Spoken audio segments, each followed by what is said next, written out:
මම සජිත් රණසිංහ. මම ෆාතිමා නස්රින්. අදත් මුල්ම අවධානය ප්‍රධාන පුවත් සිරස්තල වෙතයි. බන්ධනාගාර ගැටුමින් මියගිය ගණන 9 දක්වා ඉහළට. 113ක් රෝහලේ. ගැටුමෙන් බන්ධනාගාර දේපල රැසකට හානි. මේ ඇතුළත් කරපු අය බොහෝ දෙනෙක් බන්ධනාගාරය තුල අභ්‍යන්තර ගැටුම් ඒ කියන්නේ ඔවුනොවුන් අතර ඇති කරගත්ත ගැටුම් වල ප්‍රතිඵලයක් හැටියට තමයි තුවාල ලැබලා රෝහල්ගත කරලා තියෙන්නේ. රංජන්ද සිල්වා ඝාතනයේ ප්‍රධාන සැකකරු ධර්මසිරි ඩුබායිහිදී ඉන්ටර්පෝල් අත්අඩංගුවට. ඊයේත් කොවිඩ් මරණ දෙකක්. සමස්ත මරණ ගණන 118ක් දක්වා ඉහළට. මෙරට කොවිඩ් ආසාදිතයින් 24000කට ආසන්න වෙයි. දෙදෙනෙකුට මරු කැඳ වූ කදුරුවෙල අනතුර. ඉදිරි පෑ කිහිපය තුළ දිවෙනට ආසන්න මුහුදේ සුළි කුණාටුවක අවදානමක්. LPL තරඟාවලියේ කැන්ඩි ටස්කස් පළමු ජය වාර්තා කරයි. Really good cricket play today. Mahara බන්ධනාගාරය තුළ ඇති වූ ගැටුම්කාරී තත්ත්වයෙන් තුවාල ලැබූ සංඛ්‍යාව 113ක් දක්වා ඉහළ ගොස් තිබෙනවා. රැඳවියන් 111ක් සහ බන්ධනාගාර නිලධාරීන් දෙදෙනෙකු ඒ අතර වන බවයි රාගම ශික්ෂණ රෝහලේ නියෝජ්‍ය අධ්‍යක්ෂවරයා සඳහන් කළේ. මේ අතර සිද්ධිය පිළිබඳ විමර්ශනය කිරීමට අධිකරණ අමාත්‍ය ජනාධිපති නීතිඥ අලි සබ්රි මහතා විසින් පංචපුත්කල කමිටුවක් පත් කර තිබෙනවා. මහර බන්ධනාගාරයේ රැඳවියන් පිරිසකට කොරෝනා වෛරසය ආසාදනය වීමත් සමග තවත් රැඳවියන් පිරිසක් බන්ධනාගාරයෙන් පලා යාමට උත්සාහ දැරීමේ සිද්ධියක් මුල් කරගනිමින් පෙරේදා දහවල් නොසන්සුන්කාරී තත්ත්වයක් හටගත් බවයි බන්ධනාගාර දෙපාර්තමේන්තුව පැවසුවේ. එදින පස්වරුව වන විට ගැටුමක් දක්වා දුරදිග ගොස් තිබූ අතර කලහකාරී ලෙස හැසිරුණු පිරිස් පාලනය කිරීමට කටයුතු කිරීමේදී රැඳවියන් 8 දෙනෙකු වෙඩි ජීවිතක්ෂයට පත්ව තිබෙනවා. ඉන් බරපතල තුවාල ලැබූ තවත් රැඳවියෙකු අද උදෑසන ජීවිතක්ෂයට පත් වුණා. තවත් 9 දෙනෙකු බරපතල තුවාල ලබා ඇති අතර 15 දෙනෙකුට ශල්‍ය කර්ම සිදු කළ බව රාගම ශික්ෂණ රෝහලේ නියෝජ්‍ය අධ්‍යක්ෂවරයා සඳහන් කළා. සිද්ධියෙන් තුවාල ලැබූ සංඛ්‍යාව අද උදෑසන වන විට 113 දක්වා ඉහළ ගොස් ඇති අතර තුවාල ලැබුවන් අතර බන්ධනාගාර නිලධාරීන් දෙදෙනා අද වනවා. ගැටුමේදී බන්ධනාගාර අධිකාරිවරයාගේ කාර්යාලය, සහකාර අධිකාරී කාර්යාලය, ලේඛනාගාරය, භෝජනාගාරය, රෝහල, වාට්ටු, සිරමැදිරි, විනය පිළිබඳ කටයුතු කරන කාර්යාලය ඇතුළු බන්ධනාගාරයේ ස්ථාන රැසක් රැඳවියන් විසින් ගිනි තබා විනාශ කර තිබෙනවා. මේ ඇතුළත් කරපු අය බොහෝ දෙනෙක් බන්ධනාගාරය තුල අභ්‍යන්තර ගැටුම් ඒ කියන්නේ ඔවුනොවුන් අතර ඇති කරගත්ත ගැටුම් වල ප්‍රතිඵලයක් හැටියට තමයි තුවාල ලැබලා රෝහල්ගත කරලා තියෙන්නේ. මේ වන විට අපරාධ පරීක්ෂණ දෙපාර්තමේන්තුව විමර්ශනය ආරම්භ කරලා තිනවා අපරාධමය විමර්ශනයක්. ඒ වගේම මේ අලාභය පිළිබඳව තක්සේරු ලබා ගැනීම නියමිතයි. ඒ වගේම මේ සම්බන්ධ මහේත්‍රාත් පරීක්ෂණය පැවැත්වීමටත් නියමිතව තිබෙනවා. මේ අතර මෙම සිද්ධිය අඩංගු වීඩියෝ පට සමාජ මාධ්‍ය තුලද සංසරණය වෙනවා.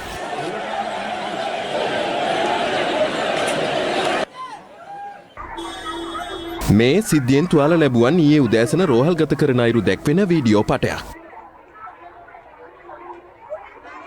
බන්ධනාගාරය ඇතුලේ ෆෝන් පාවිච්චි කරා හැම තැනම කොහේ හරි ලංකාවේ අපරාධයක් වුණොත් ඒ ෆෝන් එක කනෙක්ට් වෙන්නේ බන්ධනාගාරයට. ඒ වගේම බන්ධනාගාරය ඇතුලේ මද්‍රව්‍ය ජාවාරම් සිදු වුණා. ඉතින් මේ කටයුතු දැන් සම්පූර්ණයෙන්ම නැවතිලා තියෙනවා. ඉස්සර පාතාල නායකයෝ බන්ධනාගාරයේ ඇතුලේ ඉඳගෙන සංවිධානාත්මක අපරාධ සිදු කළා. දැන් ඒවා සිදු කරන්න අවස්ථාවක් ලැබිලා නැහැ. ඒගොල්ලෝ හිතුවේ ඒගොල්ලන්ට ඕන දෙයක් කරන්න පුළුවන් කියලා බන්ධනාගාරේ. නමුත් ආරක්ෂක ලේකම්තුමාගේ මැදිහත් වීම යටතේ විශේෂ කාර්ය බලකායත් අපි යොදවලා සම්පූර්ණ මේ ක්‍රියාවලිය නවත්තලා තියෙනවා. ඉතින් ඒකේ ප්‍රතිඵලයක් හැටියට සමහර වෙලාවට යම් යම් කණ්ඩායම් මෙවැනි කටයුතු සිදු කරන්න පුළුවන්.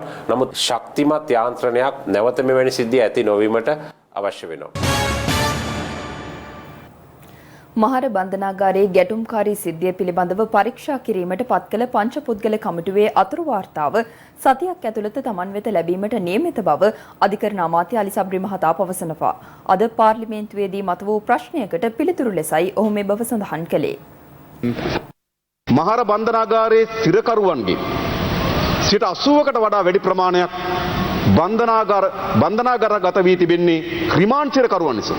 ඔවුන් වරදකරුවන් ලෙස කිසිදු අධිකරණයකට තහවුරු වෙන්නේ නැහැ. මේ රිමාන්ඩ් සිරකරුවන් අතර බලපතල අසහනකාරී තත්ත්වයක් නිර්මාණය කොට තිබෙනවා. මොකද මාස 11ක් පමණ නඩු ඇහුවේ නැහැ. ඒ නිසා ඔවුන් මාස 2කට රිමාන්ඩ් කරලා තිබෙනවා. එතකොට නැවත අධිකරණයට ගිහලා උන්ට ඇප ලබා ගැනීම අයිතිය තිබුණා. හැබැයි මාස 11කට ආසන්න කාලයක් නඩු නිසි පරිදි විභාග ලක් නොවීම හේතු කොටගෙන රිමාන්ඩ් කාලය සැබවින්ම ඒ වරදේ සිර දඬුවමටත් වඩා වැඩි කාලයක් ගත වී තිබෙනවා. පසුගිය 29 වෙනි දින සිරකරුවන් 183 දෙනෙකු ආසාදිත වී ඇති බවට වෛද්‍ය වාර්තා ලැබීමත් සමග බන්ධනාගාරය තුළ බලවත් කැළඹිලිකාරී ස්වභාවයක් ඇති වූ බවත් රැදිවියන්ගේ නිවෙස්වල පිරිස්ද විශාල ලෙස එහි පැමිණී ඇති බවත් වාර්තා වුණා. මේක ස්වභාවිකයි. තමන්ගේ ආසන්න නිදාගත්තු කෙනා මැරිලා නම් 183කට හැදිලා නම් එහි තදබදේ වැඩි නම් ඉතින් මොකද්ද වෙන්නේ? ඒගොල්ලෝ අතර කැළඹිලිකාරී තත්ත්වයක් මතුවෙනක ස්වභාවිකයි. මෙවැනි තත්ත්වයකදී රජයේ ආරක්ෂා භාරයේ සිටින සිරකරුවන්ට වෙඩි තබා ඝාතනය කර විසඳුම් සෙවීමට උත්සාහ කිරීම ඉතාමත් මිලේච්ඡ තත්ත්වයක්. මෙම සිදුවීම බන්ධනාගාරයේ දොරටුව බිඳ පලා යාමට කරන ලද උත්සාහයකදී ඇතැයි සිද්ධියක් ලෙස ඇතැම් වාර්තා පළ කරනවා. සමහර අය කියන මේ ගේට්ටු කඩාගෙන යන්න ගියේ කියලා. සමහර අය කියන අමුතු වර්ගයේ පෙත්තක් ගහලා ආවේ කියලා. මොකද්ද රිවර්ස් පෙත්තක්. ඉතින් මෙම කරුණ සත්‍ය අසත්‍යතාවය පරීක්ෂණකින් කරන්න. ඒ සම්බන්ධයෙන් කරුණු ඉල්ලලා තියෙනවා අපි නිකන් කටින් ඔහේ ඇවිල්ලා තියනවට වැඩිය කටට එන දෙයක් ඊට වඩා කරුණු ඉදිරිපත් කරලා ප්‍රමාණාත්මක පිළිතුරක් ඉතාම ඉක්මනින් ලබා දෙන්න බලාපොරොත්තු වෙනවා. අතුරු දෙයක් හැටියට අපි දැනටමත් විශ්‍රාමික මහාධිකරණ විනිශ්චයකාර කුසලා සරෝජනී වීරවර්ධන මහත්මිය යටතේ 5 දෙනෙක්ගෙන් යුක්ත කමිටුවක් මම අද දුන උදේ මේ දැන් පත් කරලා තියෙන්නේ. ඔවුන් මේ සම්බන්ධයෙන් සම්පූර්ණයෙන්ම පරීක්ෂා කරලා බලලා වෙනම අපිට මාසයක් ඇතුළත සම්පූර්ණ වාර්තාවක් දෙන්න ඕනේ. සතියක් ඇතුළත අතුරු වාර්තාවක් දෙන්න ඕනේ කියලා මම ඉල්ලලා තියෙනවා. ඒ අනුව ඒ කරුණු ඔබතුමන්ලාට ඉදිරිපත් කරන්නත් බලාපොරොත්තු වෙනවා. ඒ අරුණාම පොලිසියෙන් විසිනුත් පොලිස්පතිතුමා විසින් CID එකට වෙනම ඉන්ක්වයරි එකක් මේක කරන්න කියලා තියෙනවා. අපි සියලු දෙනාම පිළිගන්නවා මේක සිදු නොවිය යුතු තිබුණු තැනක්. ඉතාමත්ම යුතුව තිබුණු දෙයක්. රාජ්‍යයක් වශයෙන් අපි සම්පූර්ණයෙන්ම මේ සම්බන්ධයෙන් අපේ කනගාටුව ප්‍රකාශ කරනවා. නමුත් මේ සම්බන්ධයෙන් විශාල කරුණු රාශියක් සිද්ධ වෙලා තියෙනවා. එහෙනම් මට කටින් එන දේවල් කියනකට වැඩිය ලිඛිතව ඒවා අරගෙන වාර්තාවක් ඉදිරිපත් කරනවා බලාපොරොත්තු වෙනවා. කෙටි කාලයක් අපිට ලබා දෙන්නයි කියලා ගෞරවණීය ඉල්ලා සිටිනවා. මහර බන්ධනාගාර සිද්ධිය සහ පවතින දේශපාලන තත්ත්වය පිළිබඳව දේශපාලන වේදිකාවේ මෙලෙස අදහස් පළ වුණා. අද මේ වෙනකොට අර සාමාන්‍යයෙන් උසාවියට පොලිසියට බලපෑම් කරමින් තමන්ගේ දේශපාලන හෙංචයියන් ලුහු බැඳලා සාක්ෂි නැතුව දේශපාලන වශයෙන් පලිගන්න ගත්ත ක්‍රියාමාර්ග කෙමෙන් නිවැරදිවමින් පවතිනවා. අපේ ආණ්ඩුව පොලිසියට තමන්ගේ රාජකාරී කටයුතු ඒ විදිහට කරගෙන යන්නට උසාවියට ඒ කටයුතු ස්වාධීනව පරීක්ෂණ කර නිරීක්ෂණ කරන්නට අවශ්‍ය කරන පසුබිම සකසලා තියෙනවා. මේ බන්ධනාගාරවල නොසන්සුන්කාරයේ ඇතුණු පළවෙනි අවස්ථාව නෙවෙයි. මේක වැලිකඩ පටන් ගත්තා, බෝගම්බර පටන් ගත්තා. ඒත් එක්කම දැන් මහර බන්ධනාගාරයටත් ගිහිලා තිබෙනවා. මේ උද්ඝෝෂණය ඇති වෙන්න මූලිකම හේතුව තමයි COVID-19 වසංගතයේ සම්බන්ධයෙන් හිරකරුවන් අතර තියෙන නොසන්සුන්තාවය. ඔවුන්ගේ ජීවිත තාප්ප 4ක් තුල අවධානමට ලක් වෙලා තිබෙනවා. ජනාධිපතිතුමා බලයට පත් වෙච්ච දවසේ ඉඳලා මත්කුඩු පාලනය කරන්න ජනාධිපතිතුමා දැවැන්ත වැඩපිළිවෙල හරියට උඩුගම්බලා පිනනවා වගේ වැඩක් මේක. ලෝකයේ දැවැන්ත මාෆියා සංවිධානත් එක්ක ගැට ගැහිලා තියෙනවා. ඒ අයව විශේෂම පාතාලය අයව මේ සම්බන්ධව අල්ලලා හිරගෙවල් වලට දැන් දාලා තියෙනවා. ඒක සමහර වෙලාවට අපිට හිතනවා මේක කුමන්ත්‍රණයක්ද දන්නේ නැහැ කියලා. මේක සම්පූර්ණ පරීක්ෂණයක් කරන්න ඕන දෙයක්. අපි හිතනවා මේක ඉතාමත් අවාසනාවන්ත දෙයක්, පාලනය කරගත යුතුව තිබිච්ච දෙයක්. යුද්ධය ඉවර කරගන්න පුළුවන්කම තියෙනවා නම් මේ පාතාලය ඉවර කරන්න නැත්නම් මේ වගේ සිදුවීම් පාලනය කරන්න ජනාධිපතිතුමාට හොඳටම ශක්තිය තියෙනවා. දැන් මේකෙදි විමල් වීරවංශ කියනවා මේක ජාත්‍යන්තර කුමන්ත්‍රණයක්, කේන්තිය කුළු ගන්වන පෙති වර්ගයක් මේ සිරකරුවන් අතර බෙදලා කියලා. ගීතා කුමාරසිංහ කියනවා සනීප ආරක්ෂාවට වඩා ජීවිත ආරක්ෂාවයි වැදගත් වෙන්නේ මේ රජය යටතේ, ජනාධිපතිතුමා යටතේ ජීවිත ආරක්ෂාව තියෙනවා කියලා. අන්න මහර දීලා තියෙන ජීවිත ආරක්ෂාව 8 දෙනෙකු මේ වෙනකොට විනාශ කරලා ඝාතනය කරලා හමාරයි. තමන්ට එල්ලෙන්න වෙල් නැති දේශපාලන වශයෙන් ගරා වැටිලා කර කියා ගන්න දෙයක් නැති ඉන්න කණ්ඩායම් අර පිදුරු ගහෙත් එල්ලනවා වගේ මේ වගේ පහත් මට්ටමට වැටීම ගැන ඇත්තටම මම කනගාටු වෙනවා. මේ රටේ දේශපාලන මීඩිය වැඩි ටිකක් හොඳ තරකට ගියයි කියලා බලාපොරොත්තු වෙනවා. අඩු ගානේ විපක්ෂයට අපි විපක්ෂය ඉල්ලා සිටිනවා. එවැනි නින්දිත පහත් මට්ටමට වැටෙන්න එපා කියලා. එක්සත් අරාබි එමිරාජ්‍යයේ සැඟව සිටියේදී අබුඩාබි පොලිසියෙන් අත්අඩංගුවට ගත් මෙරට පාතාලකාලී නායකයෙකු වූ ධර්මසිරි පෙරේරා නැමැත්තා ලංකාවට රැගෙනීම සඳහා සාකච්ඡා ආරම්භ කර තිබෙනවා. ශ්‍රී ලංකා ජාතික ක්‍රිකට් කණ්ඩායමේ සුපිරි ක්‍රීඩක ධනංජය ද සිල්වා මහතාගේ පියාගේ ඝාතනය මෙහෙය වූ පුද්ගලයා ලෙස චෝදනා ලබා ඇත්තේද එම සැකකරුයි.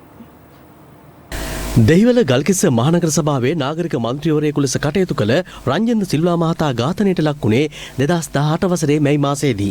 ඝාතනයේ ප්‍රධාන සැකකරු ලෙස රත්මලානේ පදිංචි ධර්මසිරි පෙරේරා හෙවත් රත්මලානේ ධර්මයේ නැමැත්තා හඳුනාගත්තා. පසුව අනාවරණ වුණේ සැකකරු එක්සත් අරාබි එමිරේට් රාජ්‍යයට පලා ගොස් ඇති බවයි. සැකකරුවා අත්අඩංගුවට ගැනීමට සිද්ධිය පිළිබඳව පරීක්ෂණ සිදුවෙමින් පවතිද්දී ජාත්‍යන්තර පොලිසියේ රතු නිවේදනයකට අනුව අබුඩාබි පොලිසිය මගින් ඔහුව පෙරේදා අත්අඩංගුවට ගෙන තිබෙනවා. මේ පිළිබඳව අද උදෑසන පත්‍රයේ වැඩසටහන හා එක්වෙමින් පොලිස් මාධ්‍ය ප්‍රකාශක නියෝජ්‍ය පොලිස්පති අජිත් රෝහණ මහතා තොරතුරු අනාවරණ කළා. ක්‍රිකට් ක්‍රීඩක ධනංජය සිල්වාගේ පියා ඝාතනය කිරීමේ සිදුවීම ඊට කාලයකට පෙර සෑහෙන කතාබහට ලක් වුණා. මෑත කාලීන මේ පිළිබඳව අවධානය අඩු වෙලා තිබ්බද කියලා ප්‍රශ්නවත් වෙන්නත් ගත්තා. මේ සැකකරු පිළිබඳව කාරණාව නැවත මතුවලා තිබෙනව නේද? දැන් මේ ඝාතනය කරපු සැලසුමේ ප්‍රධාන සැකකරු හැටියට හඳුනාගත්ත ධර්මසිරි පෙරේරා නැමැති පුද්ගලයා සම්බන්ධයෙන් අපි වරෙන්තුවක් ලබාගත් අධිකරණයෙන් වරෙන්තුව ලබා ගන්න මේ සිද්ධිය එක හේතුවක් වුණා. ඒ වගේම ඔබ දන්නවා පහුගිය මැයි මාසේ 23 වෙනිදා මේ කොවිඩ් වසංගතයත් එක්කම මොරටුව ප්‍රදේශයේ වෙළඳසැලක් ගාවට ඇවිල්ලා ඒ වෙළඳසැල් හිමියට වෙඩි තියලා පලා ගියා යතුරුපැදියකින්. ඒක මෙහෙवला තියෙන්නේ ඒ සම්බන්ධ CCTV දර්ශනත් මම හිතන්නේ ප්‍රදර්ශනය වුණා මාධ්‍යවල. ඒක සැලසුම් කරලා තියෙන්නේ මේ පුද්ගලයා බවට තමයි වාර්තා වුණේ. ඔහු ඩුබායි සිට එවපු කණ්ඩායමකින් යතුරුපැදියකින් ආපු පුද්ගලයින් දෙදෙනෙක්ගෙන් කෙනෙක් තමයි වෙඩි තිබ්බේ. මේ සියල්ල සම්බන්ධයෙන් අධිකරණයට වාර්තා කරලා වාර්තාවක් වරෙන්තුවක් ලබා ගත්තා. ඒ වරෙන්තුව ප්‍රංශයේ ලියොන් නුවර පිහිටි අන්තර්ජාතික පොලිස් මුලස්ථානයට අපේ ශ්‍රී ලංකා සාකාව මගින් යොමු කරා.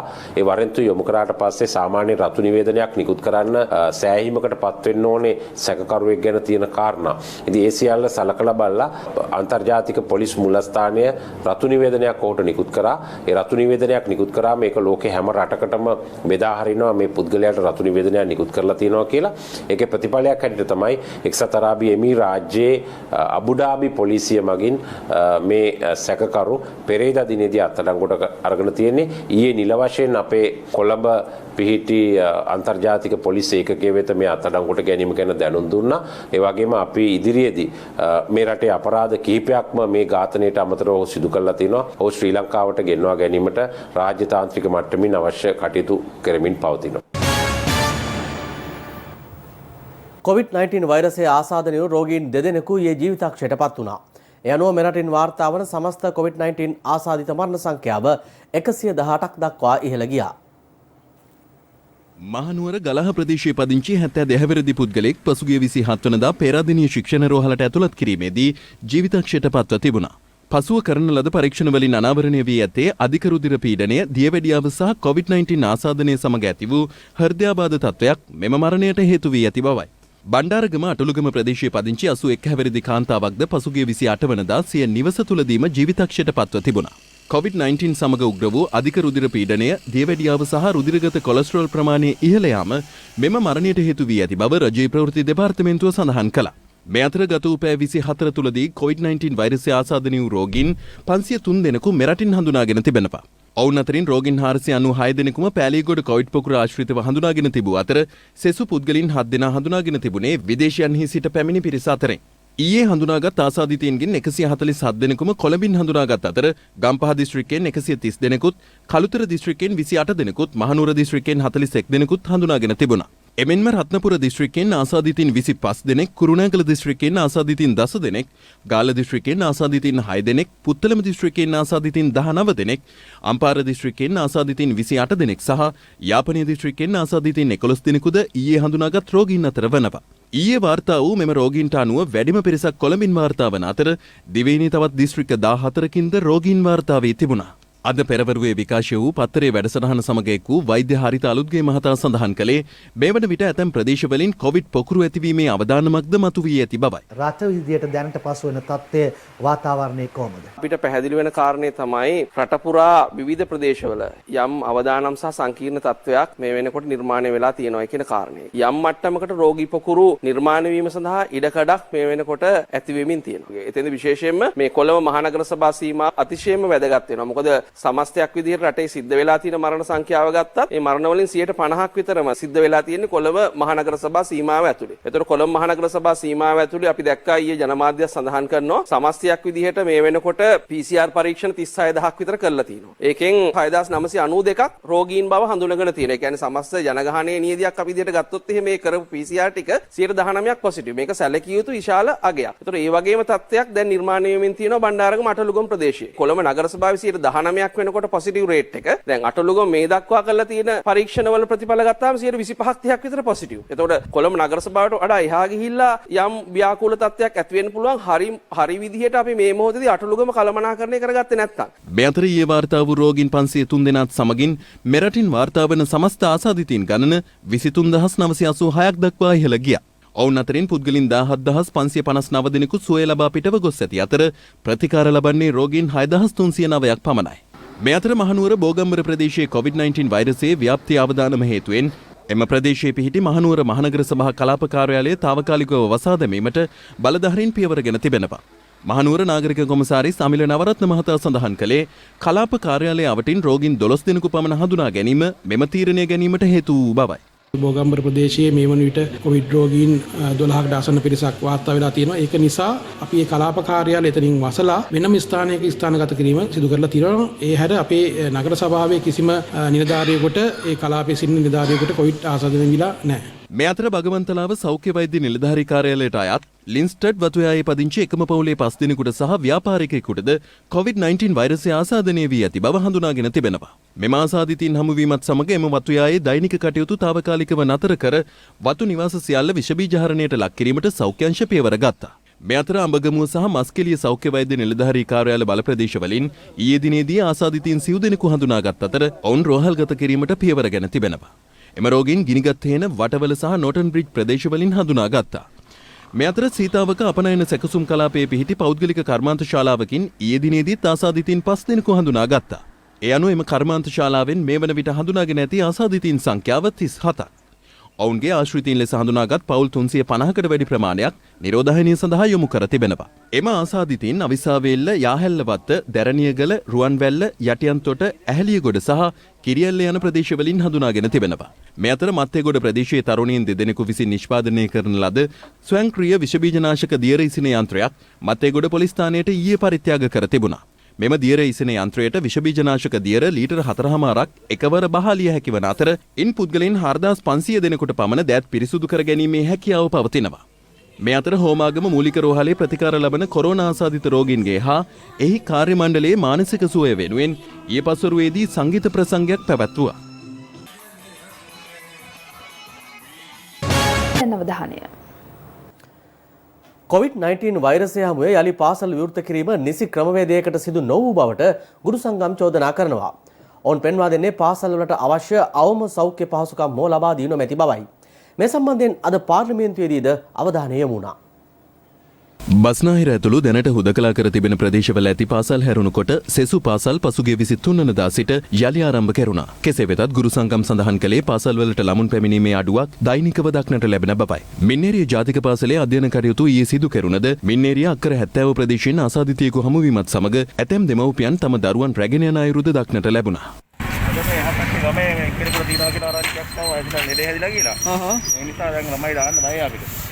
යලි පාසල් ආරම්භ කළද පාසල්වලට අවශ්‍ය සෞඛ්‍ය පහසුකම් ලබා දීමට රජය පියවරගෙන නොතිබූ බවට ගුරු සංගම් කිහිපයක් ඊයේ කැඳවා තිබූ මාධ්‍ය හමු කිහිපයකදීම චෝදනා කළා.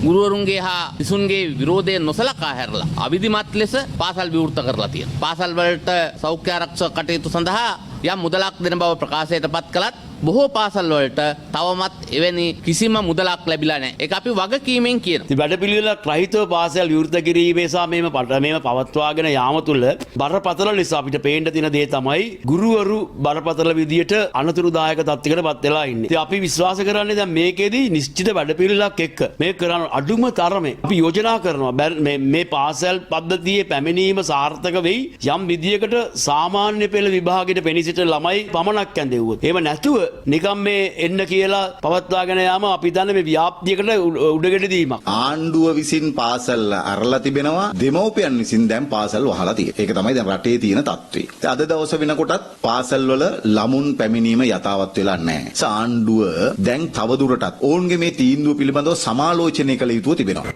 මේ අතර පාසල් වලට අවශ්‍ය ප්‍රමාණවත් සෞඛ්‍ය පහසුකම් ලබා දෙන ලෙස සහ ළමුන්ගේ ආරක්ෂාව සැලසීමට පියවර ගන්නා ලෙස බල කරමින් පෙරටුගාමී සමාජවාදී පක්ෂයේද ප්‍රදේශ කිහිපයකදී නිහඬ විරෝධතාවල නිරත වුණා. කෙසේ වෙතත් ඊයේ කැඳවා තිබූ මාධ්‍ය හමුවකදී විශේෂඥ වෛද්‍ය සුදත් සමරවීර මහතා සඳහන් කළේ සෞඛ්‍ය ආරක්ෂිතව පාසල් පවත්වාගෙන යා යුතු ආකාරය පිළිබඳව පාසල් දැනුවත් කර ඇති බවයි. හේතුවක් ඇතුව හෝ හේතුවක් නැතුව පාසල් වසා දැමීම සිදු වෙන බව අපිට නිරීක්ෂණය වෙනවා. එහෙම හමු වෙන විදියට අපි වහන්න ගියොත් අපේ රෝහලුත් එහෙම වුණොත් අපිට මේ ආයතන පවත්වාගෙන යාමේ හැකියාවක් නැහැ. එහෙම අවශ්‍යතාවයකුත් නැහැ. අපි සිහියේ තබා ගත යුතු දෙයක් තමයි මේ තියෙන COVID-19 වසංගත රෝග තත්ත්වය අපි පාලනය කළත් මිනුවන්ගොඩ පොකුර ඇති වුණා වගේම පෑලියගොඩ පොකුර ඇති වුණා වගේම අපිට බලාපොරොත්තු වෙන්න වෙනවා ඉදිරියටත් නොඑක අවස්ථාවලදී විවිධ ස්ථානවලින් රෝගීන් වාර්තා වෙයි කියලා. අනිත් හැම ආයතනයකම විවිධ ආයතනවල රෝගීන් වාර්තා වෙනවා නම් පාසල් තුලින් රෝගීන් වාර්තා වීම අපිට වළක්වන්න බැරි වෙනවා. සමහර වෙලාවට ඒ தත්ත්වය අපිට දකින්න පුළුවන්. නමුත් ඒ தත්ත්වය තුලදී ඒ ව්‍යාප්ත වීමක් නැතුව පාලනය කරගන්නේ කොහොමද කියන එක පිළිබඳව අපි සෞඛ්‍ය මාර්ගෝපදේශක පාසල් වලට නිකුත් කරලා තියෙනවා. ඒ தත්ත්වය තුලදී අපිට පුළුවන් වෙනවා ඉතාමත්ම ආරක්ෂාකාරී විදියට දරුවනුත් ගුරුවරුනුත් ආරක්ෂා කරගෙන පාසල් පවත්වාගෙන යන්න. මේ සම්බන්ධයෙන් පාර්ලිමේන්තුවේද අවධානය අද යොමු වුණා. පාසල් පද්ධතියෙන් විවෘත කරත් කොවිඩ් අවදානම තිබෙන පාසල් වසා දබලා තියෙනවා. ඒකට සමබරතාවයක් නැතිව දැන් එක පැත්තකින් එක පාසලක මේ විෂයන් හදාරන්න කටයුතු කරනවා. සමහර පාසලක දරුවෝ එක ඉගෙනම ලබන්නේ නැහැ. පාසල් 190 ගාණක් දරුවෝ එමෙතුනේ වහලා තියෙනවා. ඔබ විවෘත කරපු පාසල්. අර වසා තිබෙන තියෙන පාසල් වලට සාධාරණ වෙන වැඩ පිළිවෙල මොකද්ද? ඒ ප්‍රශ්නේ මම පිළිගන්නවා. ඒ කියන්නේ සමහර පාසල් ඇරලා තියෙනවා. සමහර ඒවා අරින්න බැරි තත්ත්වයක් තියෙනවා. ඉතින් ඒ නිසා දිවයිනේ සෑම තැනකම සියලුම පාසල් වසා දැමීම කිසිසේත් සාධාරණ නැහැ. දල වශයෙන් 150ක් විතර දීප ව්‍යාප්ත මට්ටමකින් දරුවන් පාසල් යනවා. හැබැයි ඔබතුමා කියන එක හරි. එතන යම්කිසි විෂමතාවයක් තියෙනවා. ඉතින් ඒ පිළිබඳ මේ COVID-19 ප්‍රශ්නය අවසන් වූ විගස අපි අනිත් පාසල් විවෘත කරන්න බලාපොරොත්තු වෙනවා. ඒ අතර මේ දුරස්ථ අධ්‍යාපනය ඊතක්සලාව ගුරු ගෙදර වැනි වැඩපිළිවෙළ හරහා ඒ දරුවන්ට වන හානිය අවම කිරීමට අපි උත්සාහ දරනවා. මොඩර්නා ඖෂධ සමාගම නිෂ්පාදනය කළ COVID-19 වෛරසයට එරෙහි එන්නතට අනුමැතිය ලබා ගැනීම සඳහා ඉල්ලීමක් සිදු කර තිබෙනවා. මේ අතර ලොව කොවිඩ් ආසාදිතයින් සංඛ්‍යාව 6,35 ලක්ෂය ඉක්මවා ඇති බව නවතම වාර්තා පෙන්වා දෙනවා.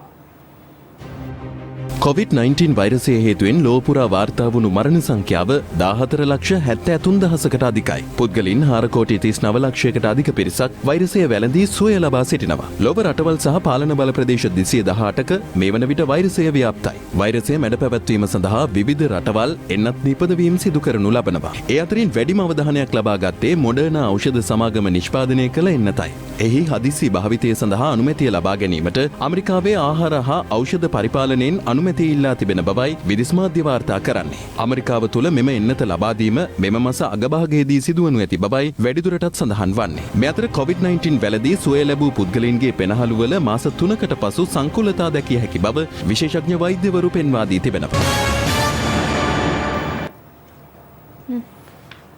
ගිනිකොන දිග බෙන්ගාලබොක්ක මුහුදු ප්‍රදේශය ආශ්‍රිතව පවතින පීඩන අවපාතය ඉදිරි පැය කිහිපය තුළ ගැඹුරු පීඩන අවපාතයක් වී සුළි කුණාටුවක් දක්වා වර්ධනය වීමේ අවධානමක් පවතින බව කාල්ගුණ විද්‍යා දෙපාර්තමේන්තුව අනතුරු අඟවනවා. ඉදිරි දින දෙකේදී මෙරටට එහි බලපෑම තදින් දැනෙනු ඇති බවයි කාල්ගුණ විද්‍යා දෙපාර්තමේන්තුව අවධාරණය කරන්නේ. ඒ අනුව ඇතිවිය හැකි තද සුළං වලින් සහ අකුණු මගින් සිදුවන අනතුරු අවම කර ගැනීමට අවශ්‍ය පියවර ගන්නා ලෙස එම දෙපාර්තමේන්තුව ජනතාවගෙන් ඉල්ලා සිටිනවා. ගිනිකොන දිග බෙන්ගාලබොක්ක මුහුදු ප්‍රදේශයේ ආශ්‍රිතව පැවති පීඩන අවපාතය ඊයේ රාත්‍රිය වන විට ත්‍රිකුණාමලයට ගිනිකොන දෙසින් ස්ථානගත වී තිබූ අතර එම තත්ත්වයේ ඉදිරි පැය කිහිපය තුළ සුළි කුණාටුවක් දක්වා වර්ධනය විය හැකි බවට කාලගුණ විද්‍යා දෙපාර්තමේන්තුව පවසනවා. ඉදිරි පැය 12 තුළ මේක විශේෂයෙන්ම සුළි කුණාටුවක් බවට පරිවර්තනය වීමේ ලක්ෂණ තමයි පහළ වෙලා තියෙන්නේ. දිවයිනේ උතුරු සහ නැගෙනහිර ගැඹුරු සහ නොගැඹුරු මුහුදු තීරවල දීවර හා නාවික කටයුතු වල යෙදෙන්න එපා. මොකද අවදානම් තත්ත්වයක් තියෙනවා. තද වැසි සහ තද සුළං සහ මුහුදු සීමා රළු වීමේ හැකියාවන් තියෙනවා. මේ හේතුව නිසා මේ සුළි කුණාටුවට පහළින් තියෙන මුහුදු ජලය ගොඩබිමට ළඟා වෙන වෙලාවේදී මේ මුහුදු ජලයත් ගොඩබිම කරා ළඟා වීම ඇති වෙන්න හැකියාවක් තියෙනවා. මේක අනිසි බයක් ඇති කරගන්න එපා. මොකද හේතුව මේක සුනාමි තත්ත්වයක් නෙමෙයි. මේක සාමාන්‍ය මේ සුළි කුණාටු වල ඇති වෙන තත්ත්වයක් තමයි මේ වගේ සිද්ධි වෙන්නේ. මේ පද්ධතිය බොහෝ විට දිවයිනෙන් බැහැරට යන්නේ තුන්වෙනි දින පහු වෙනකොට මේක දිවයිනෙන් බැහැරට මන්නාරම් ප්‍රදේශයෙන් බැහැරට අරාබි මුහුත්තීරයට ගමන් කරන ලකුණු තමයි දැනට පහළ වෙලා තියෙන්නේ.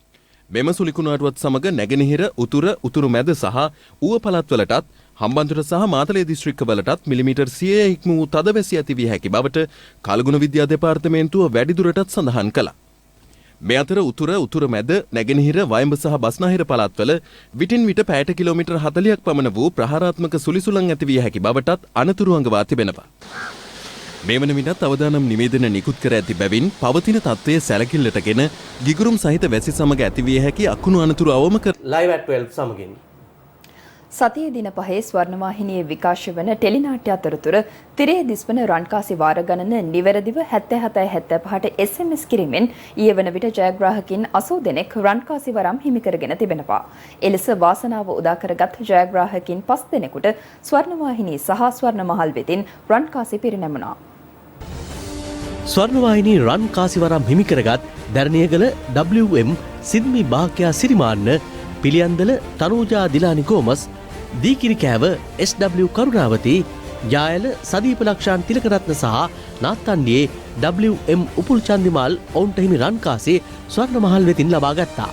සිහින සමාගම ටෙලිනාට්‍ය බලන තමයි මම රන්කාසි දිනාගත්තේ. මේ ලැබිච්ච තෑග්ග අපිට ගොඩක් වටිනවා. මම ඔයාලටත් කියන්නේ ස්වර්ණවාහිනියත් එක්ක රැඳිලා ඉන්න කියලා. හොඳ වැඩේ කියලා නාට්‍ය බලලා මම රන්කාසියක් දිනාගත්තා. මට ගොඩාක් සතුටුයි. අග්නිපියාපත්තකින් තමයි මේ තෑග්ග හම්බුනේ. මම ගොඩාක් ස්තුතිවන්ත වෙනවා ස්වර්ණවාහිනියට. හදවතේ කතාව ටෙලිනාට්‍ය බලලා මම SMS කරා. ඒකට මට රන්කාසියක් හිමි වුණා. මම හැමෝටම ආරාධනා කරනවා ස්වර්ණවාහිනිය නරබලා ජයග්‍රහණය කරන්න කියලා මම වාගේ. මේ අතර ඊයේ තවත් රන්කාසි ජයග්‍රාහකයන් 5 දෙනෙකු බිහි වුණා.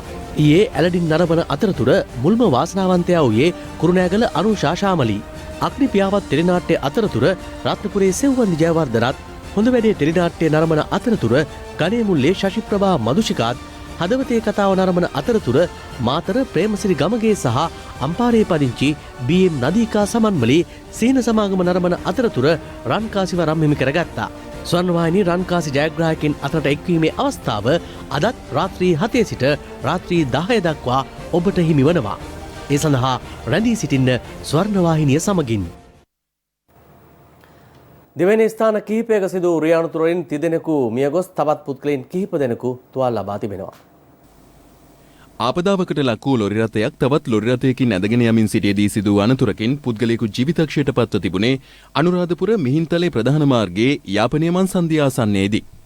අද පෙරවරුවේ සිදු මේ අනතුරින් මියගොස් ඇත්තේ අනුරාධපුර ශාවස්්‍යපුර ප්‍රදේශයේ 75 හැවිරිදි මත්ස්‍ය වෙළඳාමේ නිරත වූ අයෙක්. මේ අතර ගාල්ල කොළඹ ප්‍රධාන මාර්ගයේ කොස්ගොඩ පියගමදී ඊයේ පස්වරුවේ සිදු වූ අනතුරකින් පුද්ගලයන් දෙදෙනෙකු බරපතල තුවාල ලබා රෝහල්ගත කරනු ලැබුවා. මෙහිදී අනතුරට ලක්ව ඇත්තේ මගී ප්‍රවාහන බස් රථයක්, ලොරි රථයක් හා යතුරු පැදියක්. මේ අතර අද අලුයම හිඟුරක්ගොඩ ප්‍රදේශයේ සිදු වූ රියානතුරකින් අවුරුදු 18ත් 26ත් අතර වයසේ පසු පුද්ගලයන් දෙදෙනෙකු ජීවිතක්ෂයට පත්ව තිබෙනවා. පුද්ගලයන් දෙදෙනෙකු යතුරු පැදියකින් ගමන් කරමින් සිටියදී ඉදිරියෙන් පැමිණි ලොරි රථයක ගැටි මෙම අනතුර සිදු ඇති බව පොලිසිය පවසනවා. මූලික පරීක්ෂණවලදී අනාවරණය වී ඇත්තේ යතුරු පැදියේ පැමිණි පිරිස බීමතින් සිට ඇති බවයි. ලෝක ඒඩ්ස් දිනය අදට යෙදී තිබෙනවා. ඒ සමගින් වෙදස් පුවත් දැන්. ඒඩ්ස් දිනය අදට යෙදී තිබෙනවා. 1988 වර්ෂයේ සිට ලෝක ඒඩ්ස් දිනය සමරනු ලබන අතර එය සෑම දෙසැම්බර් 1 වෙනිදාට යෙදී තිබෙනවා. මෙවර ලෝක ඒඩ්ස් දිනයේ තේමාව වන්නේ ගෝලීය සහයෝගීතාවය සහ හවුල් වගකීම යන්නයි. ලොව පුරා මිලියන 38ක පමණ HIV ඒඩ්ස් ආසාදනය වූ පිරිසක් මේ වන විට සිටිනවා. උතුරු කොලොම්බියාවේ ගම්මානයක ඇති වූ දරුණු ගින්නක් හේතුවෙන් එහි දේපල රැසකට හානි සිදු වී ඇත්තේ මෙලෙසින්. මෙම අනතුරින් පුද්ගලයන් දෙදෙනෙකු ජීවිතක්ෂයට පත්ව තිබෙනවා. ගින්නෙන් නිවාස අහිමිවීම නිසා බොහෝ පිරිසක් අවතැන්ව සිටින බවයි විදෙස් මාධ්‍ය පවසන්නේ. LPL තරගවලයේ රාත්‍රියේ පැවති තරගයේ තොරතුරු දකිමු දැන්. ක්‍රිකට් ලෝක කලඹා විජය යලි සරසා LPL තරඟාවලියේ 6 වෙනි තරඟයේ කැන්ඩි ටස්කර්ස් කණ්ඩායම සහ ගෝල් ග්ලැඩියේටර්ස් කණ්ඩායම අතර ඊයේ පැවැත්වුණා. තරඟයේ කාසිය වාසිය දිනු ගෝල් ග්ලැඩියේටර්ස් නායක ෂහිඩ් අෆ්රිඩි පළමුවෙන් පන්දුවට පහර දීමට කැන්ඩි ටස්කර්ස් කණ්ඩායමට ආරාධනා කළා. ඒ අනුව පිටියට පිවිසි කැන්ඩි ටස්කර්ස් ක්‍රීඩකින් නියමිත පන්දුවර 20 අවසානයේ කඩලු 5ක් දැවි ලකුණු 196ක් රැස් කළා. Finds the gap. All teams unsuspecting they get past. Brendan Taylor පන්දු 35කදී නොදෙවී ලකුණු 51ක් සහ කුසල් මෙන්ඩිස් පන්දු 30කදී ලකුණු 49ක් රැස් කළා. That's crisp. It'll be a big boost the Gladiators. Smashed on the leg side. පන්දු යැවීමේදී ලක්ෂණ සඳකෙන් කඩලු 2ක් බිඳ හෙළුවා. Is it out? It is out. 29. Gone. This time straight to Afridi. He makes. There's a drive through extra cover, and that's 4 runs. That's nicely played. That's a power hit. And he's bowled him. පන්දුවට පහර දීමේදී ඇති වූ සුළු ආබාධයක් හේතුවෙන් කුසල් ජනිත් පෙරේරා පිටියට පැමිණියේ නැහැ. ලකුණු 197ක දෙවන්ති ඉලක්කයක් හඹා යාමට පිටියට පිවිසෙන ගෝල් ග්ලැඩියේටර්ස් කණ්ඩායමට නියමිත පන්දුවාර 20 අවසානයේ රැස් කර ගැනීමට හැකි වුණේ කඩලු 7ක් දැවි ලකුණු 171ක් පමණයි. එහිදී ධනුෂ්ක ගුණතිලක පන්දු 52කදී ලකුණු 82ක් රැස් කළා. ඊට 4 පහර 13ක් සහ 6 පහරක් ඇතුළත් වුණා. පන්දු යැවීමේදී මුනාෆ් පටේල්, දිල්රුවන් පෙරේරා, අසිල ගුණරත්න, සීකුගේ ප්‍රසන්න සහ නවින් උල් හක් එක් කඩුල්ල බැගින් බිඳ හෙළුවා. Over 7.5 and over, that's all. A bit slower that time. Still, the batsman couldn't do too much with it. Should be out, is out, direct hit. මේ අතර තරඟයේ අතරතුර ඇෆ්ගනිස්තාන ක්‍රීඩක නවින් උල් හක් සහ පාකිස්තාන ක්‍රීඩක මොහමඩ් අමීර් අතරේ බහිම්බස්වීමක්ද දක්නට ලැබුණා.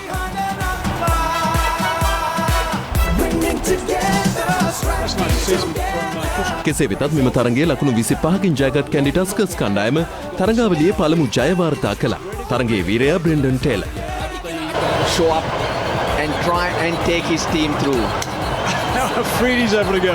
අද දිනේ තවත් තරඟ දෙකක් පැවැත්වීමට නියමිත අතර පළමු තරඟය කොළඹ කිංග්ස් කණ්ඩායම සහ දමුල්ල වයිකින් කණ්ඩායම අතර පැවැත්වීමට නියමිතයි. දමුල්ල වයිකින් කණ්ඩායමේ නිල මාධ්‍ය අනුග්‍රහය දරන්නේ Tree FM, Run FM, EFM සහ ස්වර්ණවාහිනී මාධ්‍ය ජාලය එක්වයි. තරඟය පුරාටම හොඳට පන්දු යවන්න තිබ්බ කියලා අපේ වේග පන්දු යවන්නන්ට විශේෂයෙන්ම මොකද ඔවුන් හැමදෙනාම මේ වෙනකොට ජාත්‍යන්තර මට්ටමේ සිටින ක්‍රීඩකයන්. ඉතින් කියන්නේ වැරදි හදාගෙන ඊළඟ තරඟයට ඇවිල්ලා හොඳ තරඟයක් දෙයි කියලා. මේ අතර තරඟාවලියේ 8 වෙනි තරඟයේ ජෙෆ්නන් ස්ටැලියන්ස් කණ්ඩායම සහ කැන්ඩි ටස්කර්ස් කණ්ඩායම අතර අද රාත්‍රියේ පැවැත්වීමට නියමිතයි. Lanka premier league 2020. ඒ සමගින් අපි දැනට ඔබෙන් සමුගන්නවා. Live at 8 SMS පුවත් සේවාව තිරේ දිස්වන ආකාරයට ඔබට සක්‍රිය කර ගැනීමට පුළුවන්. වගේම උණුසුම් පුවත් දැන ගැනීමට www.liveat8.lk වෙබ් අඩවියට පිවිසෙන්න. ඔබට සුබ දවසක්.